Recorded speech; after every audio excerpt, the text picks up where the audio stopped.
हरिः ओं शुभसुप्रभातम्। इदानीं सुभाषितम्।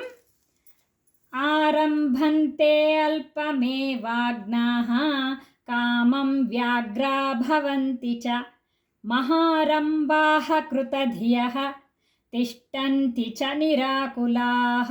ಇದರ ಭಾವಾರ್ಥ ಹೀಗಿದೆ: ತಿಳುವಳಿಕೆ ಇಲ್ಲದವರು ಲಘುವಾದ ಕೆಲಸಗಳನ್ನು ಆರಂಭಿಸುತ್ತಾರೆ ಮತ್ತು ಹತಾಶರಾಗುತ್ತಾರೆ.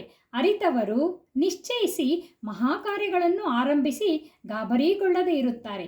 ಮೊದಲು ತಿಳಿಸಿದ ತರಹದ ಜನರನ್ನು ನಾವು ಎಲ್ಲ ಕಡೆ ಕಾಣುತ್ತೇವೆ, ದಿನನಿತ್ಯ ಕಾಣುತ್ತೇವೆ. ಚಿಕ್ಕ ಪುಟ್ಟ ಅಂಶಗಳಿಗೂ ಉದ್ವಿಗ್ನರಾಗುತ್ತಾ ಸೋತು ಸುಣ್ಣಾಗಿ ಕಂಗಾಲಾಗುತ್ತಾರೆ. ಎರಡನೇ ಹಂತದ ಜನರು ಅಲ್ಲೊಬ್ಬರು ಇಲ್ಲೊಬ್ಬರು ಮಾತ್ರ. ಇವರ ಎಲ್ಲ ಲಕ್ಷ್ಯ ಮಹಾಕಾರ್ಯದತ್ತ. ಆರಂಭಿಸಿದ್ದು ಮಹಾಕಾರ್ಯವೇ ಆಗಿದ್ದರೂ ಯಾವುದೇ ಆತಂಕಕ್ಕೆ ಒಳಗಾಗದೆ ಶಾಂತ ಚಿತ್ತರಾಗಿ ಕೆಲಸವನ್ನು ಪೂರೈಸುತ್ತಾರೆ ಎಂಬ ಭಾವಾರ್ಥ ಸೂಚಿಸುತ್ತದೆ. ಆಲಿಸಿದ್ದಕ್ಕಾಗಿ ಧನ್ಯವಾದಗಳು. ರಾಮ್ ರಾಮ್. ಪುನರ್ಮಿಲಾಮಃ. ಶುಭ ದಿನಂಚ.